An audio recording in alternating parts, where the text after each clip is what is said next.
In this video, I will introduce you to working with the editor. We will perform different changes, such as adding descriptions, changing the preferred term, and adding relationships to a concept. We'll start with adding a new synonym. I've already prepared a concept for you here. If you click the blue triangles, a list with actions will come up that you can perform. And what we're going to do is we will just clone the synonym. So I just click clone here. And you see the system creates an identical copy of the previous synonym here, the one that I chose. And it copies also all the settings. So for instance, the case sensitivity is the same as here above, case sensitive, and this one is case sensitive as well.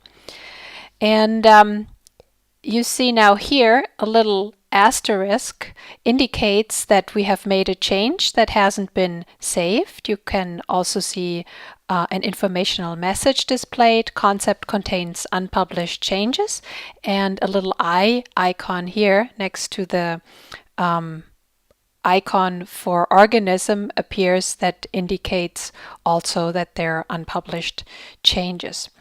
So now all you have to do is type in your new synonym. I will type in hantavirus and hit the save button. And now you can enter a commit comment. I will just write added hantavirus.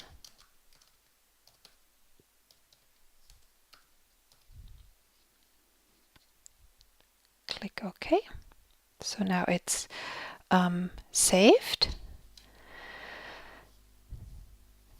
And now the new description appears here. It has a box around the term.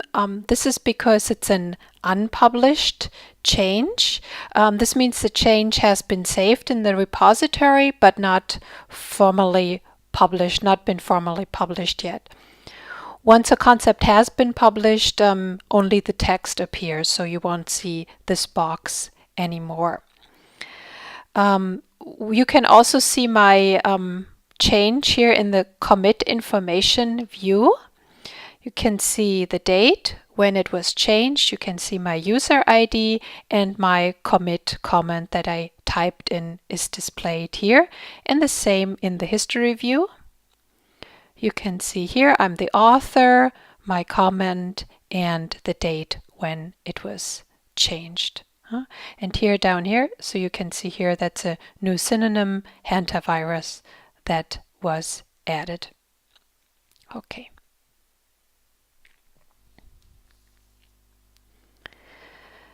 You can use the clone function whenever you have a description type that is already there, like synonym in this case. And what is actually displayed here is specified by the concept model. I will talk a little bit more about this in the properties section. But you also have the option to add an unsanctioned description. Unsanctioned means that it's not been sanctioned by the concept model, but you can add it nevertheless. And this is with this little icon here in the toolbar. So if I click it, two entry boxes will appear, one for the description type and one for the description term. And if I click into this, SNOWOWL will automatically give me valid description types that I can use. So in this case, it's definition, fully specified name, or synonym. If you're wondering what these are, they are in the description format here. This is actually what triggers this, that they come up. So you see here the three different options. The description format is defined as plain text, and the maximum characters that you can enter for a definition are 1024 characters, and for fully specified name and for synonym, they are less characters, so they are shorter. Let's go back. And I want to add a definition. So you just click it. And I actually already copied something from Wikipedia that I will just paste in here for hantavirus. So you see, it's quite a long definition. And then it's again like before, you just click the Save button and you can enter a commit comment again, like added definition from Wikipedia. And you hit OK. And now it saves it to the repository. Again, you can see the two boxes around it that indicate that it's an unpublished change. So this is unpublished, the definition, the description type is unpublished, and also the definition and the synonym that I saved earlier. If I hover over it, the tooltip appears that you might remember from the previous video. It shows the effective time, and it says unpublished because the description has not been published yet. So it's actually not the time from the commit information view, which is when I actually made the change. This would be the time of the publication, as you can see with the published concepts here. And something that is also different is the module. It's the Sno-Med Ct B2I extension versus here it was the Sno-Med Ct core module. And you can also see the descriptions is case insensitive, which is the default setting for unsanctioned descriptions. If I copy a synonym, then it will take the case sensitive. It is case sensitive, and that it will copy this. This is why it's different. But you can change it very easily if you want that by going to this context menu. So you can set it to case sensitive or initial character case sensitive, whatever you like. Okay. Now I would like to show you how to change the preferred term of a concept. This is quite easy. Let's go to a different concept, to this one. The preferred term is indicated by the little rosette icon. So wherever this is the preferred term. If you hover over it, you will also see preferred term displayed. And we want to change it from calcific tendinitis of shoulder to Milwaukee shoulder. And all you have to do is you click here, the blue triangle again, and then there's an option that is set to Great Britain preferred.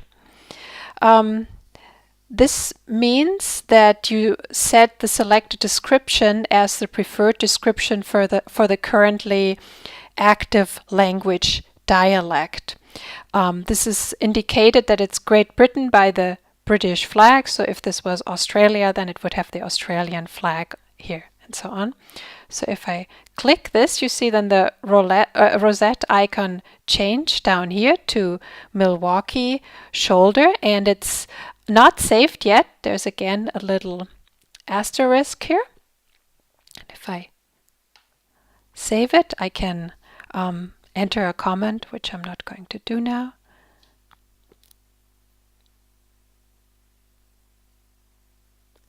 And now it saves it as the new preferred term. You can see here in the editor, it's not calcific tendinitis of shoulder anymore, but it's Milwaukee shoulder. And it also changed here in my Sno-Med Ct hierarchy. Here now it's Milwaukee shoulder. So both of the terms changed. Okay.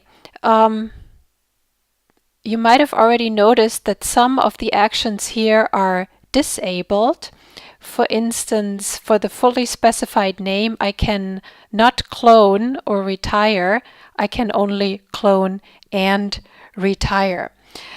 This is because it's restricted by the concept model. So it will only enable actions that are actually allowed by the concept model. For the fully specified name, the IHTSDO editorial guide defines that a concept has only one and only one fully specified name, one or more synonyms, and one preferred term. And we implemented this rule in our SNOAL concept model, and therefore you will always have only one fully specified name, at least one synonym, and one preferred term. And this is the reason why you can't retire a fully specified name, because there has to be at least one, it has to be only one and not two. And you can't clone it because there can't be two fully specified names. And this is why you can only clone and retire it here. This means that a new copy will be created of the description, and it retires the previously published description. Again, we already talked about this bottom menu. You can see which case sensitivity is set. This is indicated by the little box around it here. So you can see here initial character case sensitive, which means it doesn't matter if the first letter is upper or lowercase, but the rest of the description is case sensitive. Okay, so much about the description section. I'm just going to close it. And let's go to the properties section. We call this properties section and not relationship section because it includes not only Sno-Med Ct relationships, but also data types like 500 in 500 milligram capsule, for instance. And when we designed SNOAL, we wanted to make it easy for you to do editing. And for this reason, you see all of these empty text fields here. They are automatically created because they're specified by the concept models. This has the advantage that you don't have to find out which properties are appropriate for your selected concept, because the mandatory and the optional properties are already displayed in this section. Okay, let's see how that works. Actually, of course, the concept model can be customized for your particular organization. The values that you can enter here are also restricted.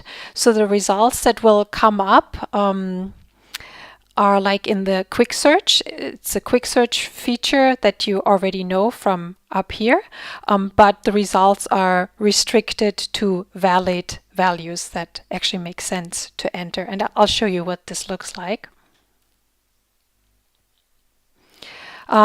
Let's add the severity. If I click into this field, it will it will bring up the quick search, and there are only 7 different options here for severity because the results are constrained to the values that are valid for this particular property. And I'm just going to pick one of them. Let's do mild. And then you can save it again with the save button. You have a comment.